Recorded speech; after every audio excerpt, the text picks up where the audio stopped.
It was a cool summer day on the island of Sodor. Everyone was working hard at the quarry. Fergus, the railway traction engine, was the busiest of all. "Man, this is a lot of work today," said Fergus.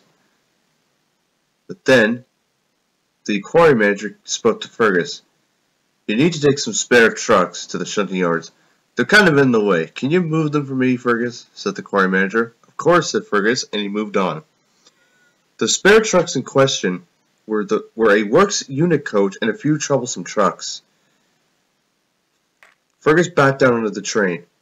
"Let's teach him a lesson," yelled the trucks, and bumped Fergus from behind.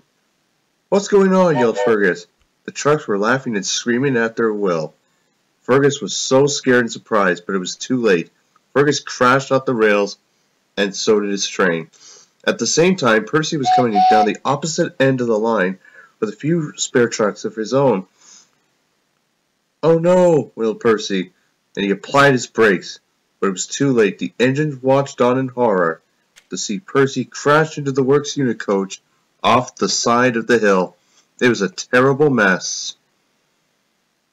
"Oh no," said Percy. "What am I going to do? I gotta get these trucks to the works." "Same with me," said Fergus. They were both ashamed. Thomas was called in with the breakdown train, Kevin, to help out. Sir Topham Hatt was aboard as well to oversee the operation. At last, work could begin. Diesel took Percy's train the rest of the way after it was uncoupled from Percy. And then, the breakdown train started to work. After Fergus's train was re-railed, Bill took the train the rest of the way. Then a workman uncoupled Percy from the remaining trucks, and then the breakdown train started to work, lifting Percy back onto the rails. Thomas and Kevin watched on in concern, and at last Percy was re-railed. Ben took the breakdown train the rest of the way. "Thank you, Thomas," said Percy. "Oh, you're welcome," said Thomas. "Any time." At last, Kevin tried to re-rail Fergus onto his flatbed, which he did. "Great job, everyone," said Timmy. "Great job, Thomas," said Mavis, and they pumped away.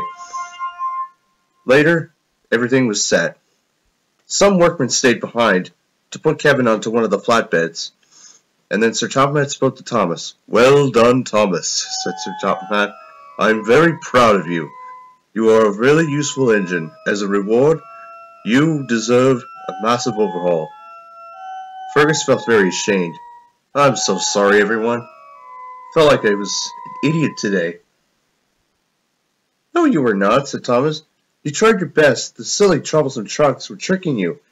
I should have warned you about them. I had an encounter with Scruffy, though. I soon settled with him." "Indeed," said Percy. "But, hey, what can you do?" "And I saved your life this time, Fergus," said Kevin. "Besides, I'm usually around at the SteamWorks." At last, everyone was ready.